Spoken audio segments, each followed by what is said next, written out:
नमस्कार, आशाच किचनमध्ये आपलं स्वागत आहे। आज आपण बनवणार आहोत पावभाजी। त्यासाठी लागणारं साहित्य आहे 250 ग्रॅम बटाटे घेतले इथे, 125 ग्रॅम शिमला मिरची, 125 ग्रॅम फ्लावर, 6 ते 7 तास मी वाटाणे भिजवून घेतले होते, 250 ग्रॅम टोमॅटो घेतले, 2 मोठे कांदे बारीक चिरून घेतलेले आहेत, 20 ते 25 लसणाच्या पाकळ्या, 2 इंच मी अद्रक घेतलेला आहे, जिरं घेतलेले आहे मी, बेडगी लाल मिरचीचं तिखट, मीठ, हळद, पावभाजी मसाला घेतला इथे, कोथिंबीर,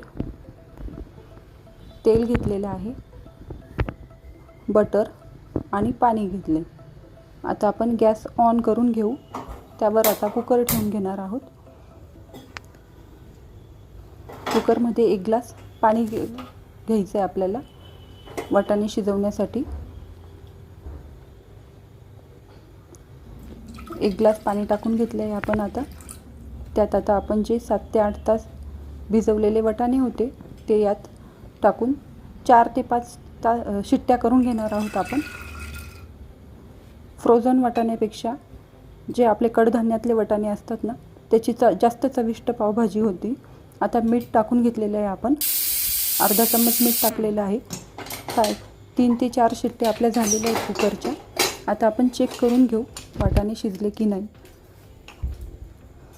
आता आपले वाटाणे हे चांगले शिजलेले आहेत। ते आता कुकर आपण एका भांड्यात काढून घेणार आहोत। चांगले मऊ शिजलेले आहेत। आता कुकरमध्ये आपण तेल टाकून घेणार आहे। 2 चम्मच मी तेल टाकून घेतलं इथे।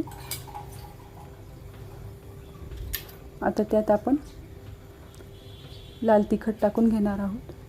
जे बेडगी मिरचीचं लाल तिखट आहे ते आपण चवीनुसार थोडंसं टाकायचं आहे, जास्त नाही टाकायचे यात मसाले। आपल्याला फक्त भाज्या शिजवण्यासाठी, भाजींना चव येण्यासाठी आपल्याला तेवढे मसाले टाकायचे।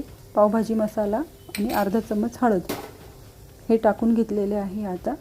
आता यात आपण जे कट केलेले शिमला मिरची, फ्लावर, वाटाणे ते सर्व आता आपण कुकरमध्ये टाकून घेणार आहोत। शिजवण्यासाठी घेणार आहोत आपण। आता 1 ग्लास जे पाणी गरम केलेलं होतं ना ते टाकणार आहोत, 1 ग्लास।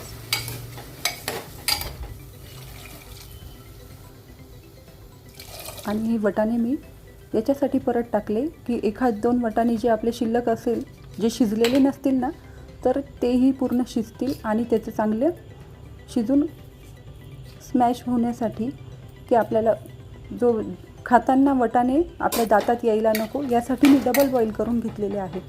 आता आपण याला 3 ते 4 शिट्ट्या देऊन घेणार आहोत। जे पावभाजी आता यात अद्रक टाकलेलं आहे, लसूण टाकलेलं आहे, ते जिरा 1 चम्मच जिरंही ॲड करून घेणार आहोत। आणि आपण जो बारीक कट केलेला कांदा होता त्याच्यातला अर्धा कांदा आता आपण ही पेस्ट करण्यासाठी वापरणार आहोत आणि अर्धा कांदा हा आपण फोडणीसाठी वापरणार आहोत। आता पाणी टाकून मी याची चांगली स्मूथ अशी पेस्ट तयार करून घेतली आहे। आता ती एका बाउलमध्ये आपण काढून घेणार आहे। आता हे 250 ग्रॅम आपण जे टोमॅटो घेतलेले होते ना त्याचीही बारीक पेस्ट करून घ्यायची, म्हणजे हे पेस्ट केलेले टोमॅटो हे दातात येणार नाही। आता आपण बघू आपल्या भाज्या शिजलेल्या आहेत की नाही।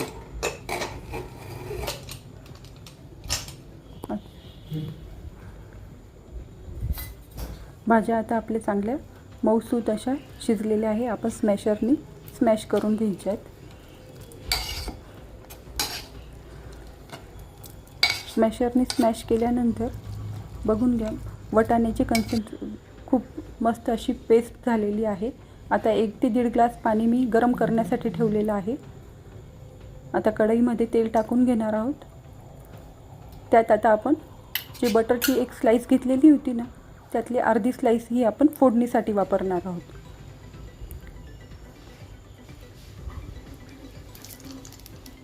आता बटर चांगलं वितळून घ्यायचं। बटर वितळल्यानंतर आपल्याला त्यात जो आपला अर्धा कट केलेला कांदा राहिलेला होता ना तो आता आपण यात ॲड करून घेणार आहोत।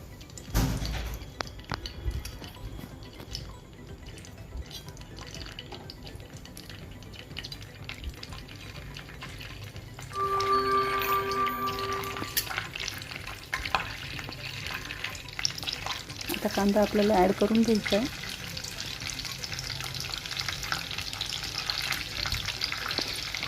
कांदा चांगला मऊ होईपर्यंत आपल्याला तो परतवून घ्यायचा आहे.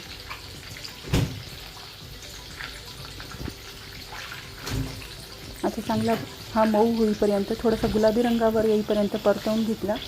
त्यानंतर आपल्याला अद्रक लसूण आणि ही पेस्ट केलेली होती आपण ती यात ॲड करून घ्यायची. आता ती चांगली आपण लाल होईपर्यंत परतवून घ्यायची. आता परतवल्यानंतर त्यात आपल्याला मसाले ॲड करून घ्यायचे आहेत. जे आपण भाजी शिजताना टाकले होते मसाले. आता जे बाकीचे उरलेले मसाले ते आता भाजी करताना फोडणीमध्ये ॲड करायचे आहे. आपल्याला कोथिंबीर टाकली आहे.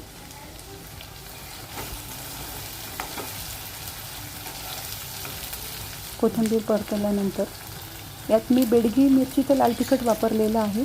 त्यामुळे मी कलर यात ॲड केलेला नाही आहे.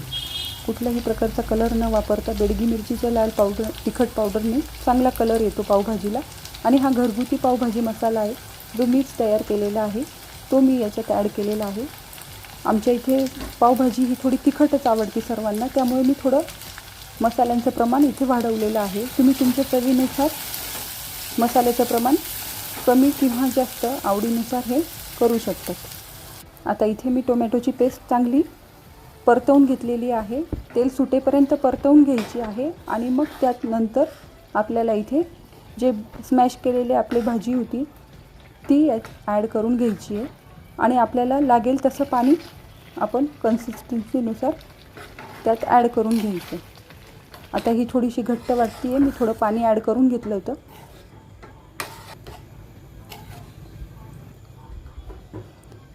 आणि चवीनुसार मीठ टाकायचं आहे. आता आधी आपण मीठ टाकलेलं होतं त्यामुळे मी आता कमीच टाकलं मीठ. आणि आपल्याला स्मोकी पावभाजी करायची म्हणून मी इकडे कोळसा ठेवलेला आहे. तो चांगला विस्तो होईपर्यंत तो गॅसवर ठेवायचा आहे. आता आपली पावभाजी तशी तयार झालेली आहे. फक्त आपला स्मोक द्यायचा बाकी आहे. आता आपण स्मोक देऊन घेऊया. बटरचा स्मोक द्यायचा आहे पावभाजीला.